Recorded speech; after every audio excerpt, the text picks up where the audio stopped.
Hello, Dr. Hill. This is Brendan. This is my mom, Marlene.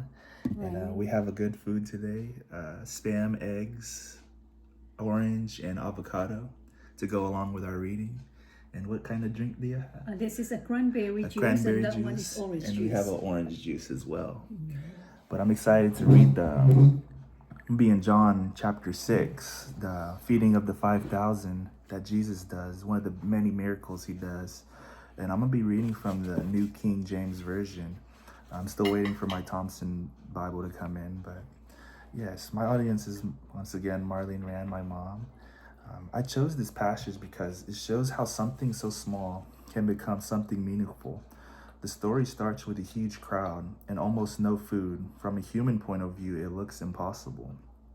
But instead of turning to people away, Jesus worked with what was offered. He was supposed to turn people away, or people were away from it, but Jesus still took them in. I think this passage is interesting because a lot of people today feel like what they have isn't enough, whether that's money, time, energy, or even the ability to move. This story challenges that idea.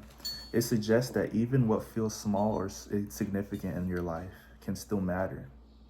The version I'll be reading comes from the Gospel of John, chapter 6, verses 1 through 14, before Jesus' miracle on the water. This section includes the crowd, the boy with the food, the miracle, and the leftovers at the end. I'll begin right here. So here we are in John chapter 6, verse 1, in the New King James Version, feeding of the 5,000. After these things, Jesus went over to the Sea of Galilee, which is the Sea of Tiberias. Then a great multitude followed him, because they saw his signs which he performed on those who were diseased earlier. And Jesus went up onto the mountain, and there he sat with his disciples. Now the Passover, a feast of the Jews, was near. Then Jesus lifted up his eyes, and seeing a great multitude coming toward him, he said to Philip, "Where shall we buy bread, that these may eat?" But this he said to them, for he himself knew what he would do. Philip answered him, 200 denarii worth of bread is not sufficient for them, that every one of them may have a little. We could see here that Philip is questioning whether he could do this or not. And we can see the shortage of food immediately. We're going to be in verse 8 right here. One of his disciples, Andrew, Simon, Peter's brother, said to him, "There's a lad who has 5 barley loaves and 2 small fish. But what are they among so many?" Then Jesus said, "Make these people sit down." Now there was much grass in the place, so the man sat down, meaning there was a lot of room, there was a lot of time to sit. So the men sat down in numbers, about 5,000. And when he had given thanks, he distributed them to the disciples and the disciples to those sitting down, and likewise to the fish, as much as they wanted. So when they were filled, he said to his disciples, "Gather up the fragments of the 5 barley loaves, which were left over by those who had eaten." Then those men, when they had seen the sign that Jesus did, said, "This is truly the prophet who is to come into the world."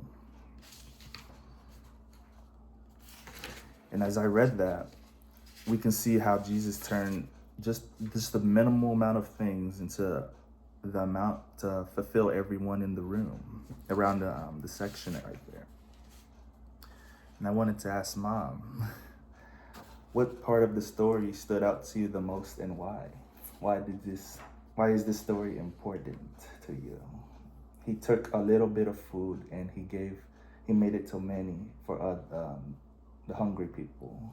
We have to share all the food, no matter how much is the food, to Show the Be, love. be grateful Be for grateful. no matter how much small you have. You can make, God gives you amount. It can be little, and you're supposed to be the manager of that, and you distribute the way the Lord would want you to. Right. And yes, it's very important to share and always have a heart for the Lord that gives and wants to do what is right, Right. with the little we have. No matter how small, you have to share. Yes, ma'am. And then the next question I would have is, do you think this story is a miracle or learning how to trust, or both? Both. Yes. Both. Because you can have a lot of things, but you have to trust the Lord will guide you with what to do with it, like I mentioned previously. And this is also a miracle, because he could have just said we didn't have enough food and we don't want to we're gonna risk giving only a little bit of people food but not the rest. And then he still was patient, the Lord Jesus, and multiplied it. And that's how we should see what little things we have. He can multiply it in any moment. Right. And that's in coming from being humble and trusting in the Lord. And last question I have is, how do you think this story applies to life today? It can be maybe you're working and you have a little money, but you still give to someone who is in need, or you still donate to church, or you give food to working and donate how and share. does it apply to you in every day, like this story? You have little thing, but you still give. How to apply? Apply all the sharing. Sharing what I have. Yes, no matter No matter what. Even if you have little. Even though little, you I still share. Sharing is loving to Jesus. Yes, ma'am. Yes, after reading John chapter 6, verses 1 through 14 in the New King James Version, I want to give my little information of how I felt and how this applies to me and, of course, my mom. And this story isn't just about food, it's about trust. The disciples looked at the situation and they saw a problem they couldn't solve, which was the small amount of food.